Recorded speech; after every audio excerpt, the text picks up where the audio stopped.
A educação básica abrange a educação infantil, o ensino fundamental e o ensino médio e, como o próprio nome diz, é considerada a base do processo educacional que pode se estender por toda a vida de uma pessoa. No Brasil, muitas crianças, muitos adolescentes e jovens ainda estão fora da escola e a situação ficou pior com a pandemia. A qualidade da educação também continua sendo um problema em muitas regiões do país e que, pela grande extensão, precisa resolver o problema das desigualdades regionais e sociais. Eu sou Cassiana Tormin e nessa edição do Elas Pautam vamos conversar sobre os desafios da educação básica brasileira. Estão aqui comigo as deputadas professora Gorete, do PDT do Amapá, e Socorro Neri, do PP do Acre, duas educadoras. Sejam bem-vindas, deputadas. Obrigada. Muito obrigada. As senhoras têm muito em comum, são da região norte, são educadoras, foram secretárias de Estado da Educação e estão iniciando o primeiro mandato como deputadas federais. Então, vou começar fazendo uma pergunta para as duas, a mesma pergunta. Como pretendem iniciar o trabalho, né? O que pretendem focar logo de início a partir desses desafios que eu já mencionei e também que as senhoras conhecem, né, a partir do trabalho que tem. Vou começar pela senhora deputada Socorro Neri. É um prazer estar aqui com você, Cassiana, e fazer essa boa conversa sobre a educação, o desafio da educação brasileira, no que se refere à educação básica, ao lado da minha colega, deputada, educadora, que fez um excelente trabalho como secretária de Educação no estado do Amapá, tratando exatamente de uma pauta que é comum a todos nós e que eu penso que deve ser a pauta mais importante do nosso país sempre, né? Que é a que leva a criar estratégias de desenvolvimento socioeconômico, né, para o país, que é a educação. Nós temos já nos reunido e buscado agregar também outros parlamentares, né, numa frente parlamentar da educação, de modo a tratarmos em conjunto das questões que são e devem ser vistas, né, pelo atual governo, pela sociedade brasileira, por esta Casa Legislativa, como questões prioritárias para melhorarmos a educação brasileira. E aí concordo plenamente com o que você já apontou no início, como esses grandes desafios que nós temos e quero muito que a gente possa aqui debater sobre eles, sobretudo que é a questão da qualidade da educação básica e também da educação superior, mas tendo foco aqui hoje na educação básica e ainda um olhar muito atento que precisamos ter para garantir, de fato, a oferta de vagas na educação infantil, sobretudo em creche, à medida em que pré-escola já se alcançou quase a universalização, exceto em alguns locais, né, do nosso país, e olhando também, evidentemente, para essa grande melhoria que precisa ter o ensino médio, né, para questões relacionadas aí e que tiveram muito mais visibilidade agora com a pandemia. Portanto, nós temos hoje aqui um bom tema, né, a debater, olhando, evidentemente, para hierarquizar esses desafios postos, né, à educação brasileira. Deputada professora Gorete, a partir da sua experiência, como que a senhora pretende iniciar o trabalho aí, já com esses desafios aí da educação? Obrigada pela oportunidade, obrigada Cassiana, estar aqui ao lado da Socorro Neri, professora do Acre, deputada federal, é uma honra. Na verdade, a gente já iniciou, né, com algumas frentes, temos, além da educação, outras bandeiras importantes, como a bandeira da Amazônia, mas hoje a gente está debatendo especificamente essa política pública, que é a razão principal do nosso mandato. Eu, particularmente, o mandato já começou com uma frente de acompanhamento à qualidade da escola pública, né? A importância da escola pública. Nós precisamos olhar para a escola, para o chão da escola e ver o que acontece ali para criar instrumentos e formas de melhorar o chão da escola. Também uma comissão externa de acompanhamento à recomposição das aprendizagens dos nossos estudantes. Depois da pandemia, né, o que nós temos no Brasil é um IDEB, que não necessariamente expressa a realidade, né, de aprendizagem dos nossos estudantes. Inclusive o CONSED tem debatido muito, né, mas enfim, é o que temos, mas não mostra a realidade. E o Brasil precisa, nós precisamos parar e olhar para essa recomposição, o que foi perdido e como fazer, né, num período o menor possível, fazer com que esses estudantes façam essa recomposição das aprendizagens. E aí nós temos aí o Sistema Nacional de Educação, que é outra pauta extremamente importante, que com certeza eu e Socorro vamos estar fortes apoiando para que seja aprovado urgente, né? O Brasil tem o SUS, o Brasil tem o SUAS e precisa ter um Sistema Nacional de Educação. E vamos aí com debates sobre inovação na educação, com debates sobre financiamento para a educação pública, especialmente da região norte, um financiamento diferenciado. Nós já estamos juntas nessa pauta. Então é isso, Cassiana, muitos temas importantes, né? Dentro da política educacional, muitas frentes importantes que nós precisamos reconhecer os desafios dessa frente, criar frentes parlamentares, criar comissões, criar debates, escutar o CONSED, né, o Conselho Nacional de Secretários de Educação, escutar a UNDIME, a União dos Dirigentes Municipais de Educação, e seguir juntas, né, como a professora Socorro Neri disse, construindo políticas públicas que realmente vá garantir a tão sonhada qualidade na educação. Deputada professora Gorete, a senhora mencionou essa questão da defasagem e eu vi uma informação de que entre os 4 estados que têm aí maior defasagem, que eles chamam da aprendizagem na idade certa, né, os que têm pior índice entre os 4 estão Amapá e Acre. E a senhora comentou isso e falou da questão do financiamento e a necessidade de ter um olhar diferenciado para essas regiões onde, né, a defasagem é maior. Como que a senhora espera que seja o tratamento nessa relação entre o governo federal, a União, que detém a maior parte dos recursos, e os entes federados também, nesse governo novo também que está iniciando, né, uma nova gestão no Ministério da Educação? A senhora acredita que é possível manter uma boa relação para resolver esses problemas regionais? Muito, acredito. Estou crente nessa afirmativa. Nós já entregamos uma carta aberta ao ministro da Educação, falando especificamente sobre o financiamento que a gente considera fator amazônico, um financiamento diferenciado para as áreas da região norte, né, para as escolas da região norte, escolas ribeirinhas, quilombolas, indígenas.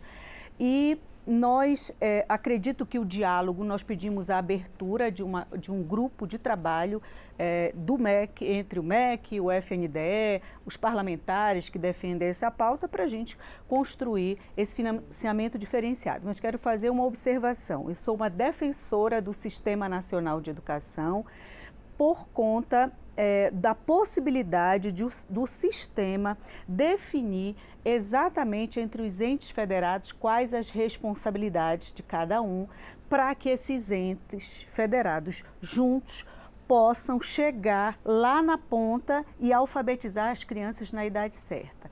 Eu tô também muito tranquila porque no Amapá nós já instituímos um programa de Estado chamado Criança Alfabetizada, que é o Estado fomentando recursos para todos os municípios. Fizemos uma parceria com todos os municípios e aí vai formação continuada para professor, material didático regionalizado, bolsa para professor formador, premiação para a escola e o ICMS também vinculado, 18% dos 25% vinculado aos resultados da educação. Então nós vamos buscar a experiência exitosa do estado do Ceará, né, com o parque, e desde 2019 implantamos no Amapá. Infelizmente a pandemia veio e atrapalhou tudo, mas eu tenho certeza absoluta que nós iremos lutar para que esse sistema ele se reproduza por todo o país.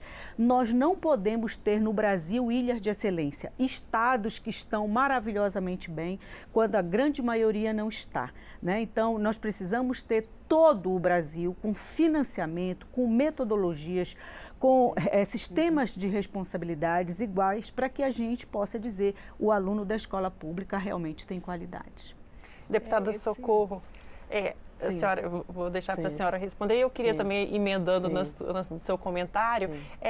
eu queria que a senhora, como parlamentar, né, de primeiro Sim. mandato, falasse também da sua expectativa dessa relação política aqui dentro da Câmara, que é uma casa política, que tem visões diferentes, e se a senhora acha que é possível dialogar mesmo com partidos diferentes, pessoas que têm ideologias diferentes, mas para levantar essa bandeira da educação. A sua expectativa Sim. sobre isso? A professora Gorete já abordou com muita propriedade, né, essas dificuldades, as chamadas desigualdades regionais, né, no que se refere também às oportunidades educacionais.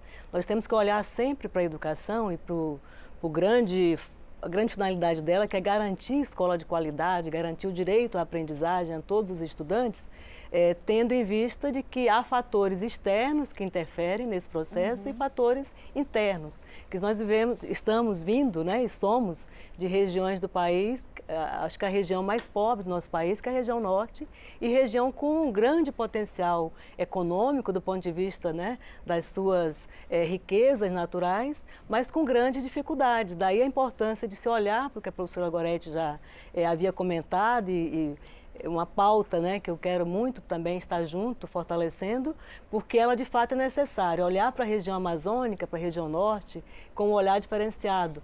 Nós não temos como vencer e garantir a todos os estudantes da Amazônia educação de qualidade sem olhar para as questões peculiares da região amazônica. É muito difícil fazer chegar a escola de qualidade a estudantes que moram, são ribeirinhos, que moram nos seringais, que moram nesse Brasil profundo, né, que nós temos ali na Amazônia.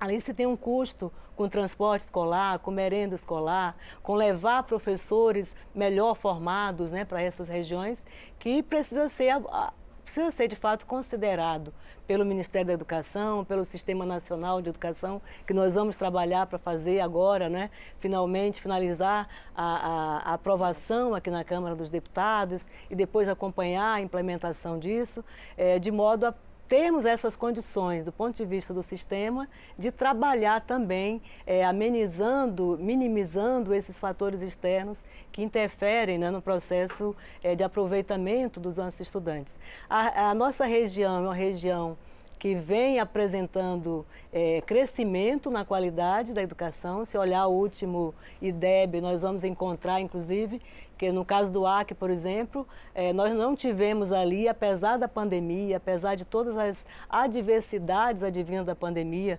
sobretudo para esses estudantes, né, de escolas de difícil acesso, que não têm acesso à conectividade, que tiveram ensino remoto muito precarizado, mesmo nesses casos nós tivemos ali melhoria no que se refere a evitar a evasão. A evasão no Acre foi menor do que em outros estados, foi menor do que a média nacional, de modo que é preciso olhar também para o que vem se construindo nesses estados para melhorar a qualidade, né, dos estudantes. E o Fundeb foi fundamental nisso, quer dizer, o Fundeb trouxe um aporte maior de recursos, né? Nós vamos trabalhar agora também para garantir a regulamentação do VAR, que é esse valor aluno ano referência, de modo a garantir que as peculiaridades, os esforços, né, das escolas possam ser vistos e possam ser valorizados, de modo a fazer uma distribuição mais equitativa, uma distribuição que busque incentivar a melhoria, né, da educação. E nós olhamos juntas e buscando trazer também o ex-secretário de Educação do Ceará, que é também deputado federal, e o Dilvan, o ex-secretário de Alagoas, deputado Rafael, numa participação de outros parlamentares, como a Tabata Amaral e tantos outros, que têm esse compromisso de olhar para a educação. Há questões que nós vamos precisar, sim, debater. Há uma discussão muito forte no que se refere a financiamento. Muita gente acha que é preciso garantir mais recursos, né, para a educação. Eu tenho uma visão muito peculiar por ter sido prefeita da capital do Acre, por ter vindo da universidade, onde fui dirigente da Universidade Federal do Acre, por ter sido secretária de Educação do Estado e por ser a minha vivência como educadora, como pesquisadora também na área da educação. De que nós temos sim hoje, com esse grande incremento que teve o Fundeb, nós temos um grande instrumento de financiamento da educação básica pública e nós precisamos agora, de fato, regulamentar melhor olhar melhor para esses recursos, como é que eles estão sendo aplicados, de modo a garantir que os nossos estudantes aprendam na idade certa, atinjam um nível mais satisfatório de aproveitamento escolar, né? Que a gente possa diminuir a evasão, porque ela de fato causa prejuízo imenso, não só para a vida do estudante, mas também para a sociedade que está investindo e reinvestindo no mesmo estudante, sem que ele tenha de fato o aproveitamento necessário. E precisamos olhar para algumas questões aí, né, que eu gostaria muito que a gente pudesse caminhar um pouco nesse sentido, e vamos trabalhar, né, para garantir melhor valorização dos profissionais, no que se refere à formação inicial e continuada. Tem uma defasagem aí que quem pesquisa nessa área tem apontado. Os cursos, né, de graduação e os cursos de formação continuada precisam estar mais atentos às demandas de formação mais reais, né, que surgem do processo educacional. Nós precisamos olhar para a questão da remuneração, para a questão do ingresso, para a questão de fato de termos uma carreira do magistério mais fortalecida, mais atrativa, né, para buscar atrair mais jovens com maior potencial também para a carreira do magistério. Nós precisamos olhar também para o que ainda falta no que se refere à oferta de vagas, que é a educação infantil. Creche é um grande problema no nosso país, né, no que se refere à expansão de vagas. Nós sabemos que é uma atribuição dos municípios, mas os municípios estão, grande parte deles, grande maioria, sem condições de fazer expansão de oferta de vagas em creche, em razão da lei de responsabilidade fiscal, dessa restrição da lei de responsabilidade fiscal, mas é preciso, porque se tem estudos também que mostram que uma criança que frequenta a creche, ela aproveita muito melhor o processo, né, de escolarização, ela vai muito melhor para a pré-escola e depois para o ensino fundamental.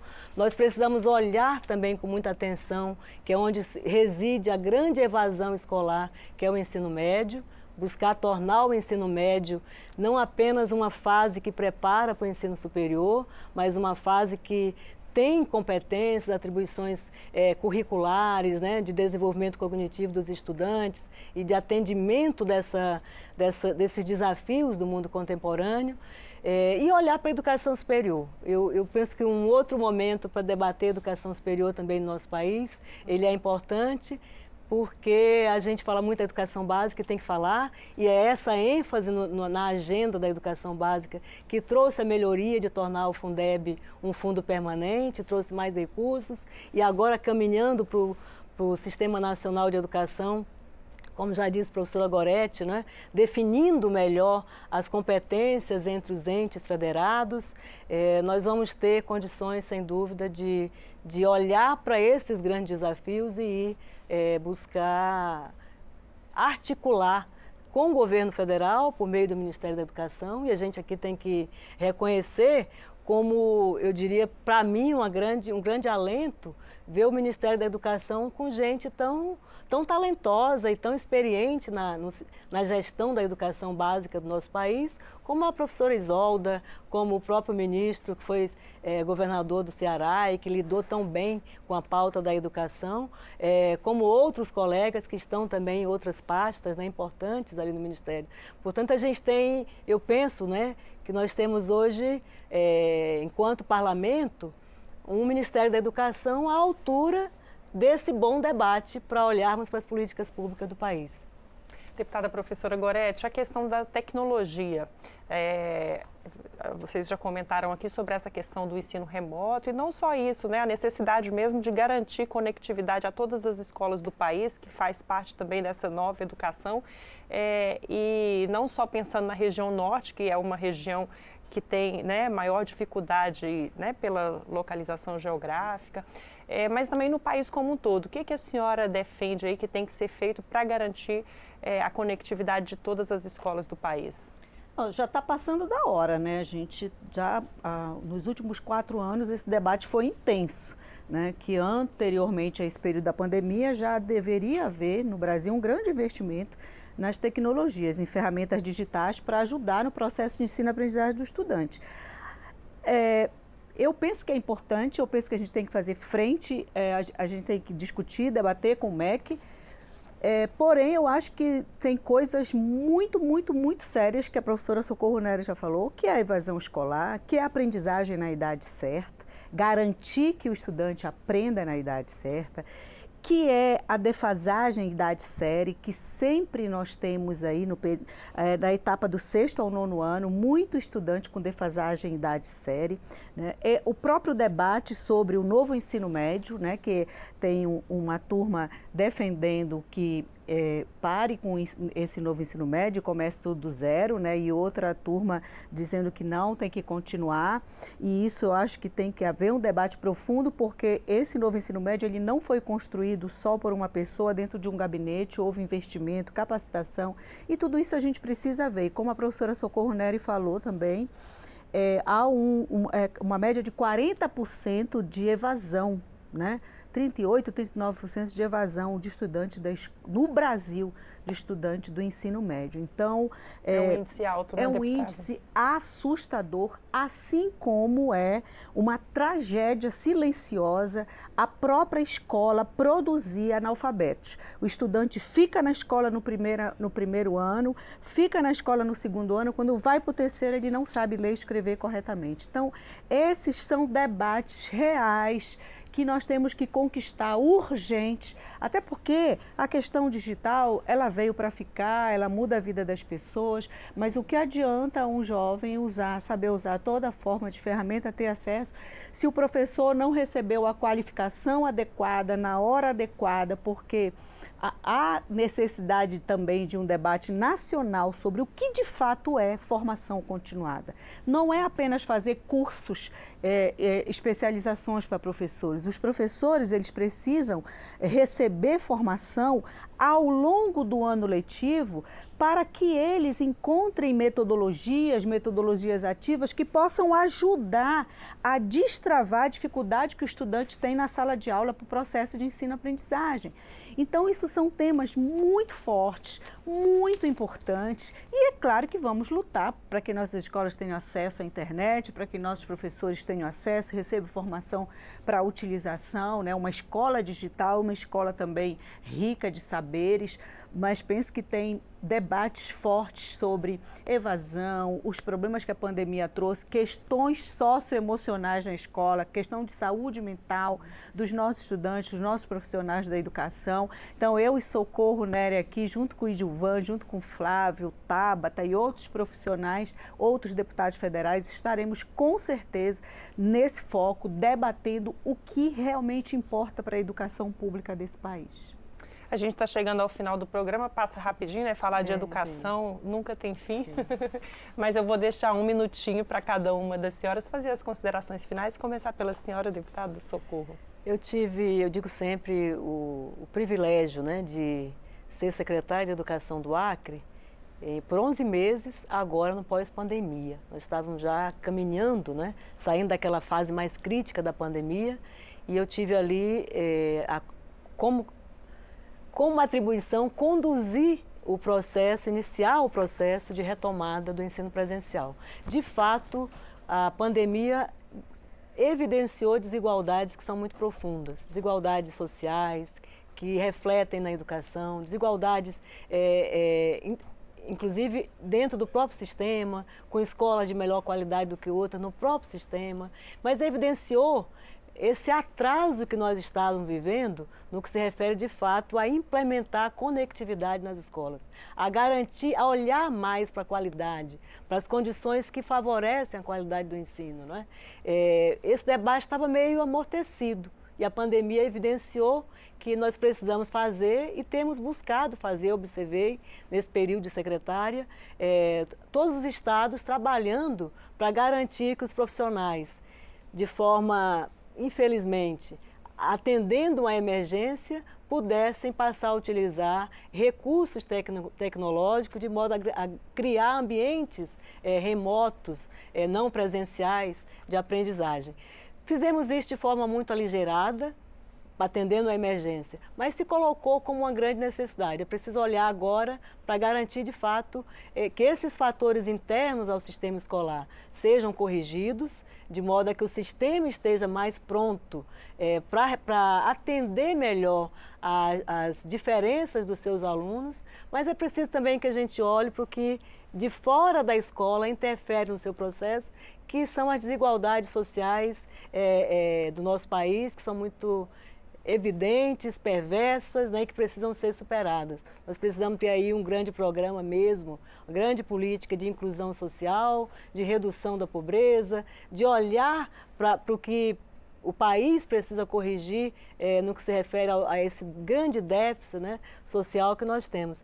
E do ponto de vista aqui da atuação nossa, vai ser sempre essa do diálogo, de usar as nossas experiências, como vindo do executivo, vindo da academia, vindo do chão da escola, tanto a educação básica quanto a educação superior, e fazermos juntos esse diálogo aqui, olhando não apenas para dentro do parlamento, mas para o Ministério da Educação, com a sociedade, com esses organismos que também fazem a boa defesa da educação, de modo a encontrarmos caminhos, né, soluções para esse desafio da educação brasileira que nós aqui enunciamos.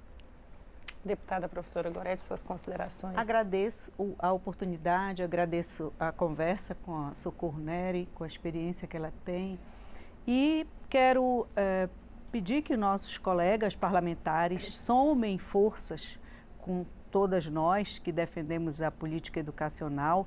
Eu estou com a frente em defesa da escola pública e a outra comissão externa de acompanhamento à recomposição da aprendizagem dos estudantes. Já fiz essa escolha de colocar no meu nome, como parlamentar, a professora Gorete, para mostrar a importância do professor nesse país, né, deixar forte isso, né, a profissão professor, precisamos cuidar disso, pedir apoio para todos os parlamentares dessa casa, para projetos importantes que já temos sobre essa questão da política educacional e somar conosco em defesa de uma escola pública de qualidade, de uma escola pública inclusiva, de uma escola pública democrática, onde todos os brasileiros possam ter acesso, tenham o direito de permanecer e tenham o direito de ter sucesso na escola pública. É isso, muito obrigada. Muito obrigada, deputada professora Gorete, obrigada. Esse programa discutiu os desafios da educação básica no país. Eu conversei com as deputadas professora Gorete, do PDT do Amapá, e Socorro Neri, do PP do Acre. Você também pode acompanhar o Elas Pautam pelo YouTube da TV Câmara ou por podcast da Rádio Câmara. Obrigada pela audiência e até a próxima.